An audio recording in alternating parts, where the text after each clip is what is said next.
예수님 이름으로 기도하옵나이다. 아멘. 자, 코로나로 정말로 예상치 못한 변화를 맞이해서 우리는 어려움을 겪고 있습니다. 이런 때 우리는 어떻게 예배를 해야 할까? 또 성경은 뭐라고 말씀하시는지, 오늘 예레미야 선지자는 예배에 대해서 어떻게 말씀하고, 또 언택트 시대에 우리는 어떻게 복음 전하는 증거자로 삶을 살아야 되는지 함께 생각해 보고자 합니다. 오늘 우리가 읽은 본문은 성전 예배에 대한 본문입니다. 3절에 보면 만군의 여호와 이스라엘 하나님께서 이와 같이 말씀하시되 너희 길과 너희 행위를 바르게 하라. 그리하면 내가 너희로 이곳에서 살게 하리라. 여기서 너희 길과 행위란 예배에 드리기 전 우리의 모든 삶을 말씀하고 있습니다. 그래서 너희가 사는 이 예루살렘 땅에서 그렇게 살게 될 때 그때는 어떻게 한다? 영원히 함께 하실 것이다. 그렇게 말씀하고 있습니다. 근데 4절, 우리 함께 4절 한번 합독할까요? 4절 시작. 너희는 이것이 성전, 여호와의 성전이라, 여호와의 성전이라 거짓말을 하지 말라. 아멘.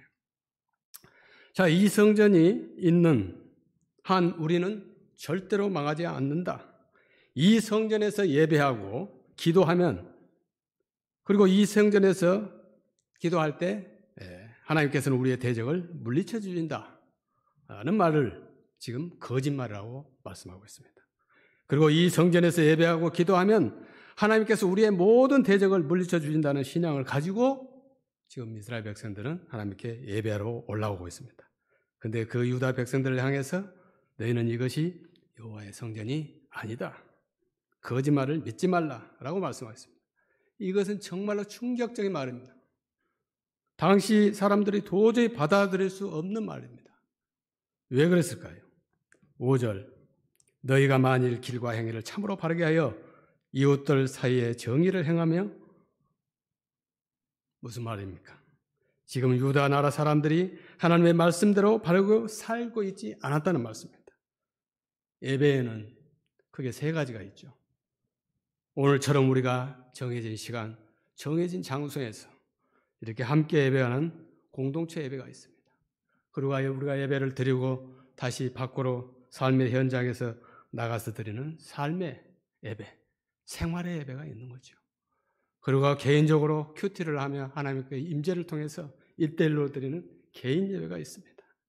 그런데 오늘 말씀을 통해서 보니까 삶의 예배가 없는 것입니다.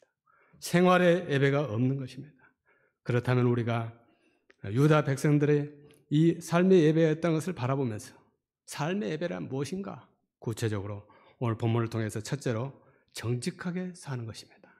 5절에 보니까 이웃들 사이에 정의를 행하며 라고 말씀하고 있습니다.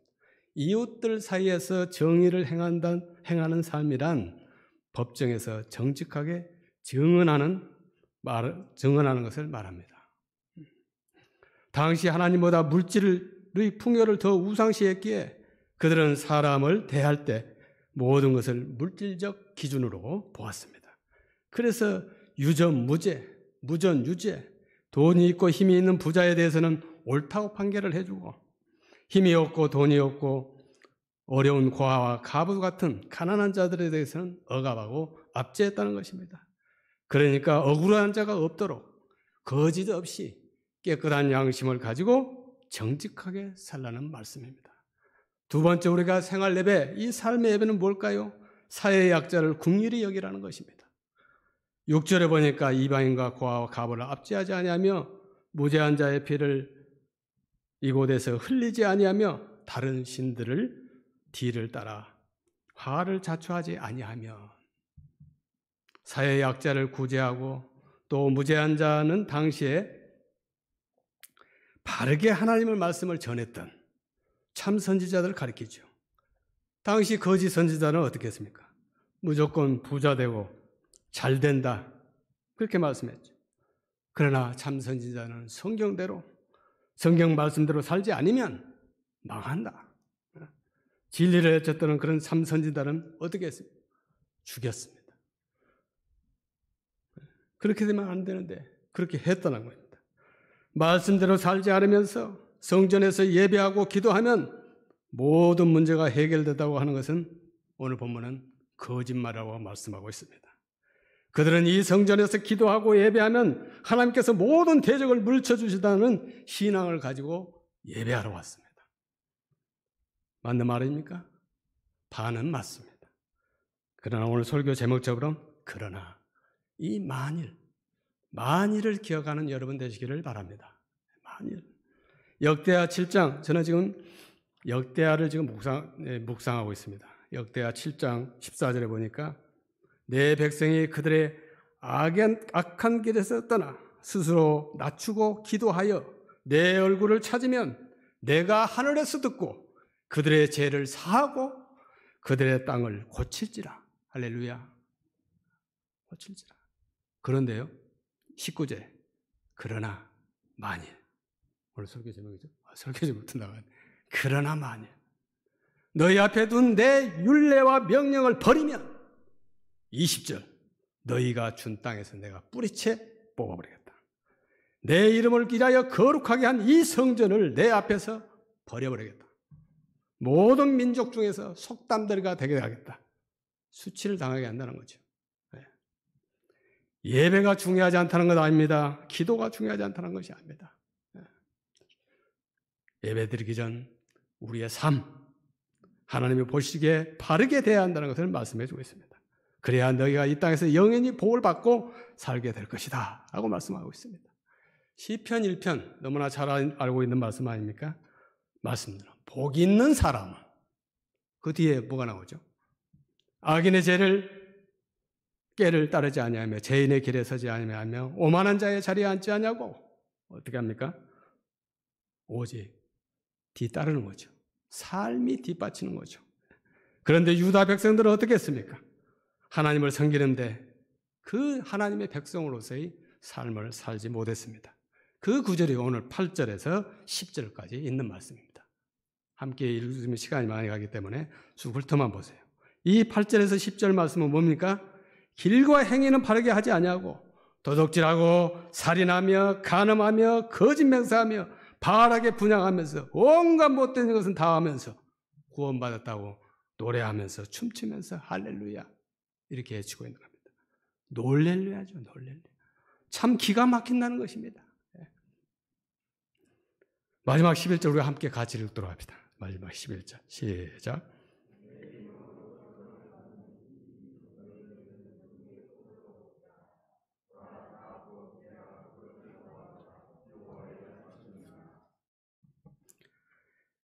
내 이름으로 뵙겠는 이 집을 뭘로 만들었다고 합니까? 도둑의 소굴로 만들었다고 합니다. 이 성전은 너희가 눈으로 도둑의 소굴, 도굴의 안식조로 만들었다는 거예요. 예수님도 예루살렘 성전에 향해서 뭐라고 말했습니까? 내 집은 기도하는 집이라 일컬음을 받으리라 하였거늘 너희는 강도의 소굴로 만들로다. 마태복음 21장 13절 말씀입니다. 오늘 본문 말씀을 통해서 하나님께서는 우리에게 무엇을 말씀하고 있습니까? 우리에게 강조하는 말씀은 과연 무엇입니까? 예배자로서 우리의 길과 행위를 바르게 하지 않는 삶을 살지 않는다면 거짓말이야. 위선이야. 그때나 지금이나 우리가 주의를 지키고 예배드리고 헌금하며 성도로서의 의무를 다한 줄로 아는데 아니라는 것입니다. 우리가 그저 예수 믿고 구원받고 능력받고 은사받고 축복받는 것 이런 건 너무나 잘 알고 있습니다. 기억하지 말아게도 알고 있습니다. 그러나 우리가 하나님의 말씀을 쫓아서 십자가의 길, 좁은 길을 가야 한다는 것은 잊어버리고 사는 것입니다. 인생의 불행은 바로 축복 뒤에 나오는 그러나 만일이라는 복 뒤에 나오는 그런 삶은 그런 명령을 소홀히 하고 잊어버린 데 있다는 것입니다. 제가 어제 설교를 준비하면서 저희 집에 이제 기독교 신문이 이렇게 들어오는데 여론조사한 것이 아닙니다. 예장 합동측 총회에서 GM 리서치라는 곳에 여론조사를 의뢰한 것이 나와요. 그것도 성도들에게 한 것이 아니고 일반 국민들을 상대로 조사했는데 뭘 조사했느냐? 한국 교회가 가장 힘써야 할 것이 무엇이냐는 그 문항에 1위를 차지하는 것이 참 재미있었습니다. 뭐냐? 한국 교회가 가장 힘써야 할 것 1위, 윤리와 도덕 운동 실천 운동이에요. 윤리와 도덕 운동이라고 60.6%가 답했다. 2위, 사회적 약자에 대한 구제와 봉사라고 49.6%가 그 뒤를 이었습니다. 제가 설교를 준비하고 있는데 제가 오늘 본문에 말씀할 내용이 그대로 여론조사에 1번, 2번으로 나왔습니다. 오늘 성도로서 믿는 자로서 어떻게 삶의 예배를 드릴 것인가? 정직을 행하며 어린 약자를 구제하며 궁일한 법을 가글하는 것을 그대로 나왔어요. 1, 2위를 차지합니다. 우리가 영광스러운 그릇으로 이름만 가져서는 안 된다는 것이죠. 길과 행위를 바르게 해야 한다는 것입니다. 이것을 한마디로 요약하면 뭡니까? 하나님의 사랑과 이웃 사랑을 실천하는 것입니다. 하나님 아버지께서 정말 원하시는 것이 뭔가?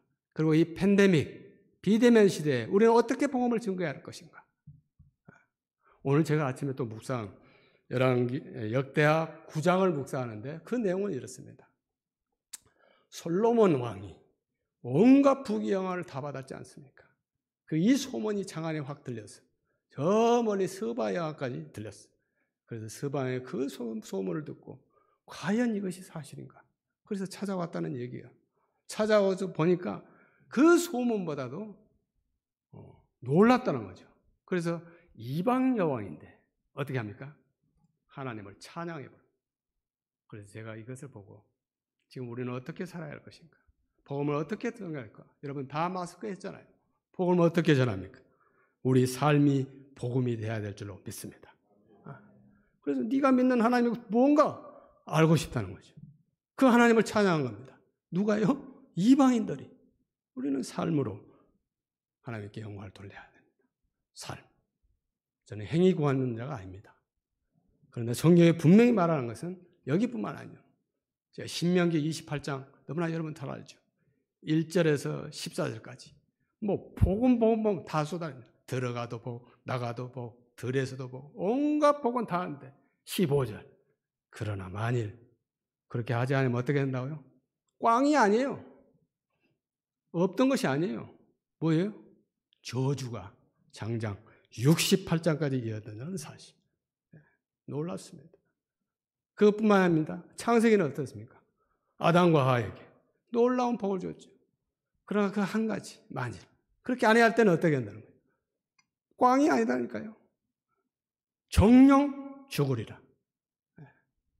우리가 믿는 사람들이 이 코로나 이 어려운 시대에 어떻게 살아야 할 것인가는 나와 있습니다.